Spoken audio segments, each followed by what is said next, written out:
Hello book nerds, welcome back to In Between the Lines. If you're new here, hello, my name is Noah, and we talk about things inscribed on dead trees, aka books, because that's what we do.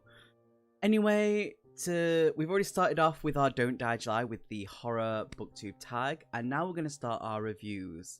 So, we're going to be starting off with Ellie Jordan Ghost Trapper, written by J.L.Bryan.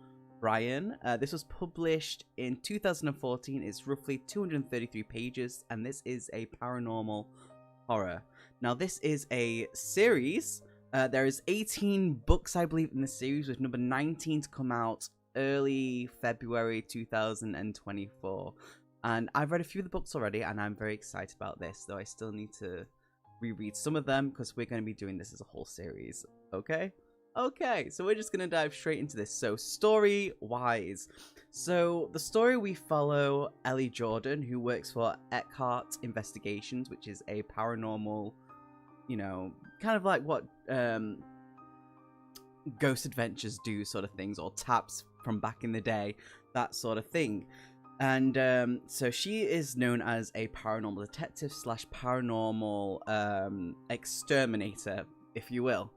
And basically, the Eckhart Investigations got a call from a family. I think they were called the Treadwell family. Basically, they've just moved into a mansion, and they're renovating it because they want to turn it into like a sort of hotel. Obviously, in most sort of cases when things with renovating seems to come into a new place, things aren't going to plan. So they've basically rang up to be like, hey, strange things are happening. The mother and daughter are scared. The father, not so much, because that's what dads do. They are ignorant, blissfully, about certain things in life when it comes to these things, because they don't want to show that they're scared or anything like that. So Ellie basically goes to this home with her new colleague known as Stacy, who we can kind of call the comic relief character. She's a lovely character, and I do like her. So they go to the home to investigate, to make sure if the claims are true or false, before they then dive into the whole, do they need to get rid of the ghost, see what kind of ghost it is, and so on and so forth. Things kind of get creepy and dangerous, and it's all down if the Eckhart Investigations can actually help the poor family. And that is roughly the story of this book. So, like most of our reviews, we're going to go down to our 5-star system, which is characters, story/plot, world building, rereadability, and fun factor. So, let's dive into this. Character-wise, we have Calvin Eckhart, who owns the Eckhart Investigations. He's pretty much like a father figure for Ellie. For certain reasons, I'm not going to tell you why, because I need you to read the book, because it is a very good book. We then have Ellie Jordan, who is our main protagonist. We have Stacy Ray, who is the new colleague, and we also have someone who kind of comes in towards, I would say, 3/4 into the book, known as Jacob, which is our new guy. All the characters have their own little spice of life, their own personalities, their own fears, their own hobby, everything. It's pretty much done. They have their own way of talking as well, which is lovely.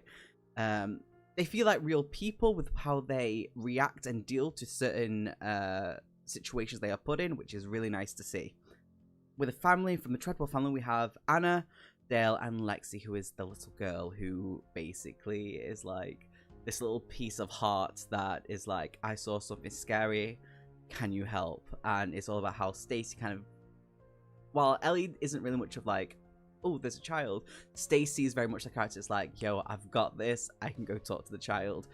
And it's very well done. All the, like, even like with Dale, Anna, and Lexi, they all have their own little spice of life, and it is beautiful. It's lovely. I appreciate the work that's gone into each individual character in this.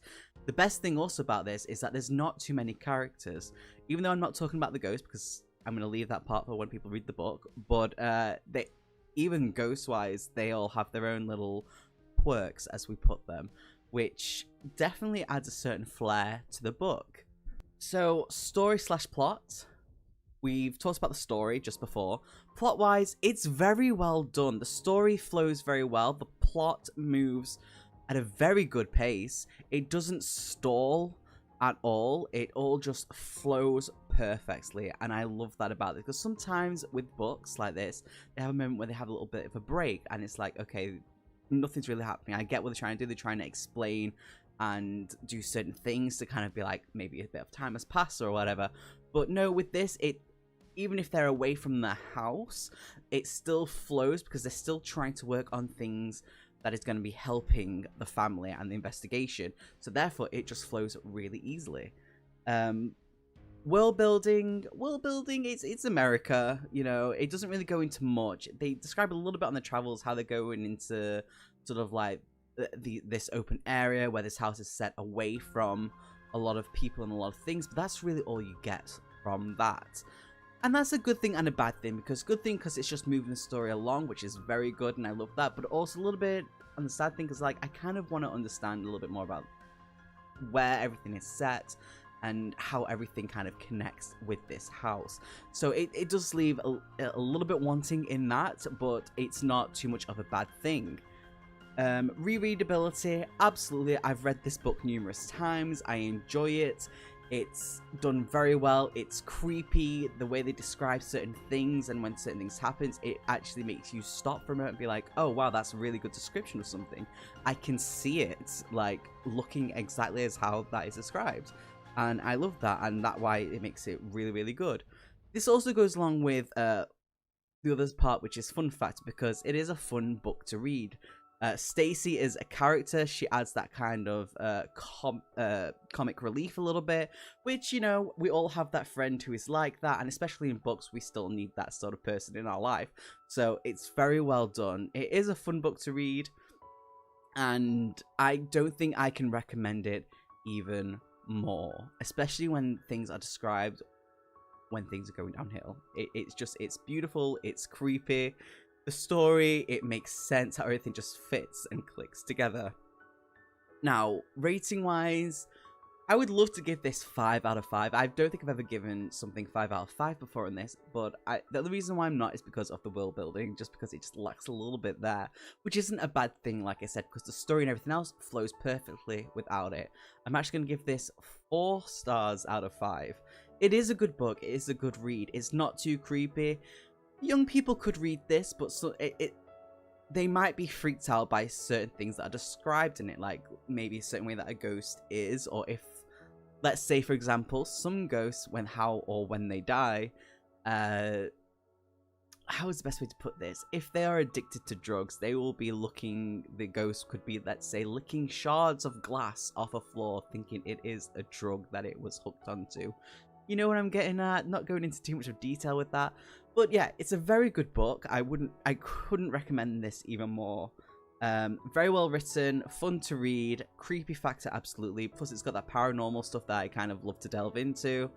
And just good writing in general. If you have read this book, or if you read anything very similar to this, let me know. I would love to hear about it. Don't be strangers at all. Any links to anything like Discord is down below. Don't be strangers. Much love, and look after yourself. Make good decisions. Cheers.